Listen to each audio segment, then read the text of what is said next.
Welcome, curious minds, to another deep dive. Today, we're not just dipping our toes, we're plunging headfirst into the fascinating world of the global investment management market. We've got an incredible source for this, a really comprehensive forecast from Cognitive Market Research. It looks all the way from 2021 out to 2033. So our mission today is basically to pull out the most important bits from this data, reveal how this huge market is set to grow and maybe where the surprising hotspots are. Yeah, and what's truly fascinating here is how these numbers, they really paint a picture of significant expansion. It's not just a global thing, though. You see very distinct stories unfolding in different regions, different countries. We'll be looking at revenue forecasts 2021, 2025, and then out to 2033. And we'll get into the compound annual growth rate, the CAGR, which, well, it tells us the speed of that growth. It's a powerful indicator, really. Okay, so get ready for some pretty impressive figures. This is a sector that's clearly on the move. It reflects these broader shifts in global wealth, financial engagement. Let's unpack this. Right. So to set the global stage first. The investment management market's revenue, it started close to $1 trillion in 2021, about $986.78 billion. Then it jumped to over $1.3 trillion by 2025. That's $1,343 billion. And the projection, it's heading towards a staggering $2.5 trillion by 2033. 2,487.64 billion to be precise. So that means an overall compound annual growth rate of just over 8%. It is. 8.01%. That's some powerful expansion. Wow, 8% globally. That's a remarkable leap, doubling in size in, just over a decade? Right. What do our sources suggest is really driving this kind of sustained global expansion? Is it just one thing, or? Well, our research points to several key factors, Yeah. really. Obviously, there's a continuous rise in global wealth. That's fundamental. But also, we're seeing increasing financial literacy, Yeah. in new demographics, and just a growing demand for professional management as more economies mature. People aren't just earning more. They're looking to, well, invest more strategically. Okay, that makes sense. So with that global context set, let's maybe zoom in a bit. North America, what specific drivers or, unique characteristics stand out there for investment management? Right, North America, it shows pretty robust growth itself. Sales moved from about $369 billion in 2021 up to nearly $488 billion by 2025. And the projection is almost $850 billion by 2033. So it's maintaining a strong CAGR there of around 7.17%. Okay, 7.17%. So within North America then, how do the individual countries stack up? Do we see different speeds of growth, maybe reflecting, I don't know, varying stages of market maturity perhaps? Absolutely, yeah. The United States, it's the largest market by far, right? But it shows a slightly more, let's say, moderate CAGR, around 6.82%. So its revenue goes from roughly $287.5 billion in 21 up to $636 billion projected for 2033. But interestingly, Canada and Mexico, they're growing faster. Canada shows a higher CAGR, about 8.49%, projecting from $47.6 billion up to over $127 billion. And Mexico is also strong, an 8% CAGR, jumping from $33.95 billion to nearly $85 billion by 2033. Interesting. So the U.S. is big, but Canada and Mexico are growing quicker. Exactly. And that often indicates that, while larger, more mature markets like the U.S. still see huge volume, the faster growth can often be found in economies with, say, expanding middle classes or developing financial infrastructure. Got it. Okay, so after seeing North America's sort of steady, substantial pace, I'm keen to head across the Atlantic. Yeah. Europe. It's such a mosaic of diverse economies. Does the investment management market there reflect that diversity? Or do we see a more unified trend? Europe as a whole, yeah, it definitely reflects that diversity. Its total revenue rose from around $272 billion in 2021 to about $365 billion by 2025. And it's projected to hit nearly $655 billion in 2033. The average CAGR for the continent is about 7.56%. But like you said, the fascinating part is the range within that. Right, so what really stands out then? Which European countries are kind of leading the charge and which are showing maybe a more measured pace? Well, the UK, for instance, shows pretty strong expansion, almost 8.9% CAGR, growing from about $46 billion to over $127 billion projected.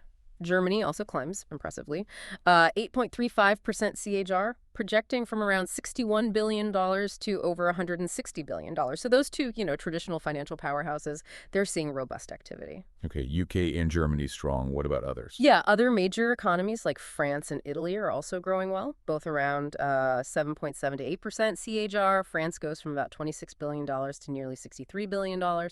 Italy from $24 billion to over $60 billion. However, we do see some, let's say, Established wealth hubs like Switzerland and Luxembourg showing more moderate expansion. Switzerland's around 5.7% CAGR, Luxembourg about 5.5%. Oh, okay. So slower growth there. Relatively, yeah. Perhaps reflecting their mature, maybe more stability-focused markets. Growth is consistent, but maybe not as explosive as in some other regions or the larger European economies. But what really stands out is just that range across the continent. It signals really distinct economic narratives at play. Okay, now here's where, for me, it gets really interesting. We've seen strong but, varied growth in North America and Europe. But if we want to talk about real market acceleration, let's look at the Asia-Pacific region. This area is often talked about as a global growth engine, right? Does that hold true for investment management? Oh, absolutely. Asia-Pacific is actually the region with the highest projected growth rate in our sources. By a decent margin. It's surging from just under $200 billion back in 2021 to almost $287.5 billion in 2025, and the forecast. Nearly $600 billion by 2033, that's $597 billion. And it boasts an impressive 9.57% CAGR overall. So yeah, definitely a powerhouse. Wow, 9.5%. That's truly significant. So who are the key players driving that explosive growth within APAC? What's the story behind those numbers? Well, China is a major driver, no surprise there, perhaps, projecting from about $80 billion up to nearly $245 billion. That's a strong 9.6% CAGR. Japan is also robust, growing from almost $33 billion to nearly $89 billion. That's an 8.68% CAGR. But the real standout, the country with the highest growth rate of any in our entire deep dive, is India.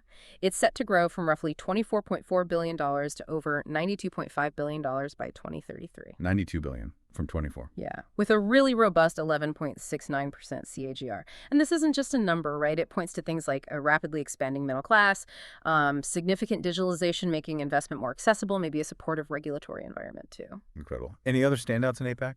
Definitely. Australia is another very strong performer. It has a 10.79% CAGR, nearly quadrupling its market size from about $12.3 billion to over $42 billion. And then you have other strong performers like South Korea, Singapore, Taiwan. They're all seeing CAGRs above 8.3%. So it demonstrates this broad regional momentum. It's not just one or two countries. Fascinating. This really illustrates how global the market is, doesn't it? Different regions telling really different stories of growth. Okay, let's shift our focus slightly to some other key emerging market areas, South America, the Middle East, and Africa.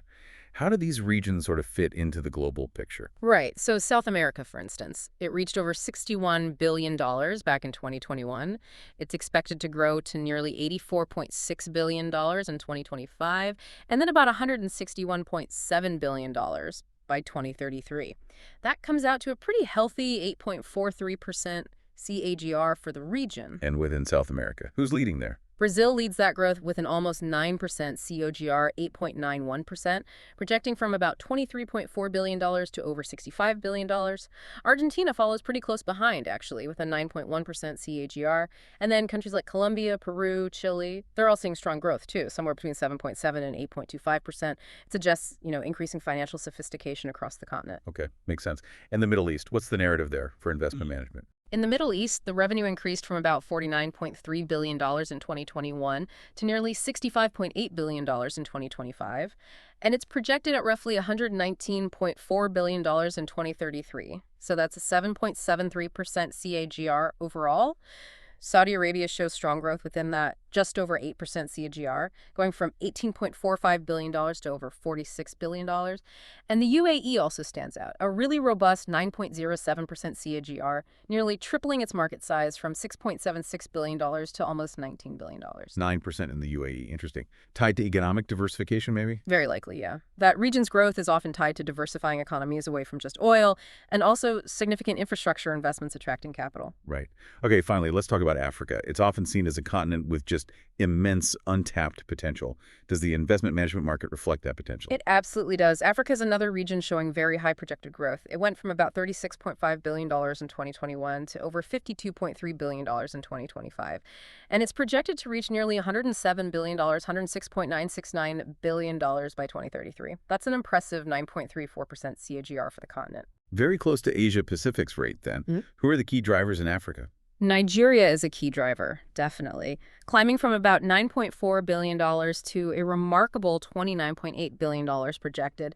That gives it an over 10% CAGR, 10.042% actually. Wow. Yeah. And South Africa also shows solid growth. from about $14.2 billion to over $38.5 billion. That's an 8.6% CAGR.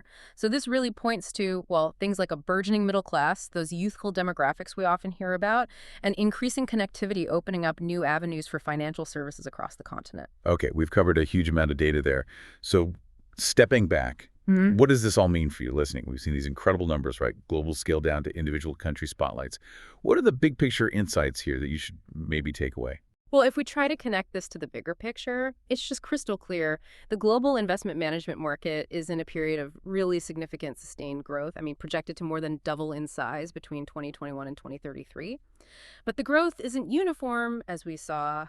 Regions like Asia Pacific and Africa are really leading the charge. And that seems often fueled by, like we touched on, expanding middle classes, increased digitalization of finance, maybe supportive economic diversification efforts.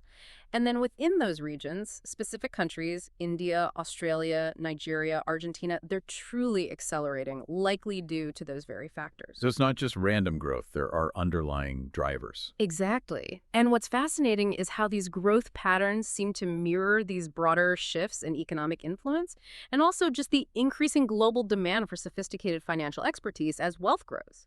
Yeah, it feels like it's more than just numbers. It's this dynamic story playing out. Shifting economic power, expanding financial access across the globe. Understanding these trends, I guess it helps you grasp the sort of underlying currents of the world economy, and maybe where the next waves of investment and innovation might emerge. We've certainly covered a lot of ground in this deep dive into the global investment management market, and what really stands out, I think, is just how much this sector is expanding pretty much everywhere. Yeah, this immense growth, it really points to an increasing global demand for investment expertise. It suggests both expanding wealth, obviously, but also greater participation in financial markets across continents. And it makes you wonder, doesn't it? With such vast sums of money being managed and growing so fast, how will technology keep reshaping access to these markets? And what new models of investment might emerge, especially to serve these rapidly developing economies? Good question. Something for you to mull over as you continue your own deep dives into the world of knowledge. Until next time. Welcome to the Deep Dive. Today we're plunging into a really fascinating, constantly shifting world, the investment management market. Our mission really is to break down how individuals, institutions too, how they grow their wealth, manage assets, and, hedge against risk in this space. It's incredible dynamic. It really is. And the sources we've looked at, they give us a surprisingly clear map through this whole industry. We'll be hitting the highlights. It's massive growth, some pretty big hurdles it's facing, and then the really exciting future trends shaping it all. Think of it as your shortcut, basically, to getting up to speed on a vital bit of finance that, well, it directly impacts your money. Exactly. So here's the plan. First, we'll look at the forces really pushing this market forward. Then we'll get into the challenges the restraints firms are dealing with right now. And finally, we'll look ahead. What are the top trends? What's coming next? Okay, let's dig in. So starting off, these primary catalysts. What's really fueling the expansion we're seeing? What's the main engine here? Well, a huge one, maybe the most fundamental driver, is simply the increase in global wealth and asset accumulation. Just think, the number of high net worth individuals globally, it jumped over 6% last year. That's trillions in new assets needing management. So as these individuals, but also, big pension funds, corporations, as they gather more capital, the demand for professional investment managers just surges. And they're not just looking for basic stuff. They need smart asset allocation, sophisticated risk management, and crucially, optimizing those long-term returns. Right, optimizing long-term. And alongside that wealth growth, we've definitely seen this huge shift, haven't we, towards passive index-based strategies, things like ETFs, index funds. They're low cost, very transparent. It feels like it's opened things up. Absolutely, it has. And, a key thing here is how this passive trend isn't just about access. It's really shaking up the fee structures across the board. It puts pressure on active managers, right? Yeah. They have to really prove their worth now, show they can deliver alpha, not just pick stocks. So yeah, this forces asset managers to seriously expand their passive offerings. It drives innovation in how portfolios are managed and really makes them focus on being cost efficient to stay competitive. Okay, and then there's a third big growth area, and this one feels very current, very tech-driven. Digital advisory platforms, fintech integration. How are these tools changing things for the everyday person looking to invest? Yeah, this is where it gets quite interesting for you, the listener. Things like robo-advisors, AI tools for portfolios, mobile trading apps. They're completely changing the game for access. They bring tailored advice to a much wider audience. Especially younger people, more tech-savvy investors who maybe felt the traditional routes weren't for them or were too expensive. It just makes professional-level investment services way more accessible and more personalized than they've ever been before. Makes sense. But of course, fast growth usually comes with some challenges, growing pains. So let's flip to the other side. What are the big hurdles, the complexities firms in this investment management space are grappling with? Well, one major headache is definitely the regulatory and compliance burden. It's complex. We're seeing more and more rules globally around, well, everything. ESG disclosures, that's environmental, social governance stuff, anti-money laundering, and, this is critical, fiduciary responsibilities. And that fiduciary part, it means managers legally have to act only in your best interest. Your goals first before their profits, which sounds straightforward, but managing that across borders with different rules everywhere, it becomes a real legal maze. Takes a lot of resources. Yeah, I can imagine. And it's not just regulations either, is it? There's market volatility, geopolitical risk, always something, sudden interest rate changes, inflation sticking around, conflicts. These things hit returns hard and can, well, frankly, cause panic among investors. That must force firms to constantly adjust, maybe rebalance strategies quickly, or deal with clients pulling money out fast if they get spooked. How does that uncertainty play out? Well, it directly leads into the next big challenge, which is fee compression and pressure on margins. Clients are demanding more transparency, lower costs, partly because of those cheap passive options we talked about. So traditional managers, they have to pivot. They're shifting towards more scalable models, often using tech, like automated platforms or maybe hybrid advice, just to protect their profit margins. And this challenge, it directly shapes the services and the costs that you as an investor end up seeing. Often lower fees for basic stuff, yeah, but maybe a push towards premium tech-driven services. Okay, so we've covered the growth drivers and the challenges. Now for the really exciting part looking ahead.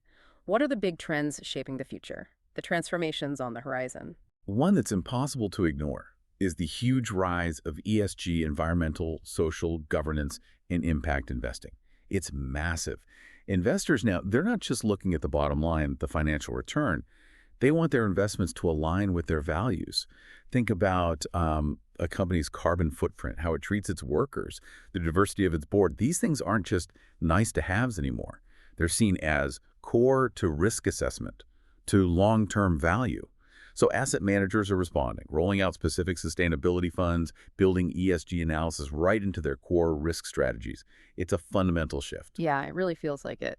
And alongside that, something else really compelling is gaining traction. Customization through direct indexing. This is where it gets potentially very powerful for you because advanced tech algorithms now let investors own the actual stocks in an index, not just a fund tracking it. What does that mean? Well, you can potentially harvest tax losses better. You can screen out specific companies you don't like for ethical reasons or overweight sectors you believe in. Exactly. It allows a level of personalization that used to be only for, huge institutional investors, endowments with millions. So, yeah, it literally means you could have a portfolio that genuinely mirrors your unique views and preferences down to individual stocks. Pretty amazing. Really is. So ESG, direct indexing, what else is emerging? Well, given that returns in public markets, stocks and bonds, have been a bit more muted lately, investors are looking elsewhere. So a big consideration is the significant expansion into private markets. People are turning more to private equity, venture capital, real assets like infrastructure or real estate. It's not just about chasing potentially higher returns, though that's part of it. It's also about capturing the illiquidity premium, basically, getting paid extra for locking up your money longer in things that aren't easily bought or sold. So investment firms, to stay relevant and offer diversified portfolios, they're really deepening their expertise in these alternatives, building teams who can find, assess, and manage these less liquid but potentially higher growth opportunities. Okay, so putting it all together, what's the big picture here? The main story seems to be that the investment management market isn't just getting bigger, it's also getting way more complex, but also, maybe, full of new kinds of opportunities. Absolutely. That sums it up well. It reinforces the idea that this is a really pivotal moment, whether you're an individual investor just starting out, a big institution allocating capital, or even someone building the next fintech tool. Understanding where this market is going is crucial. These shifts will likely affect you. Definitely. So a final thought for everyone listening, given these moves we've talked about towards hyper-personalization with direct indexing and this push into private markets, What completely new investment opportunities might actually open up for you over, say, the next 5 years? And how might that change the way you even think about growing your wealth? Something to think about until our next deep dive.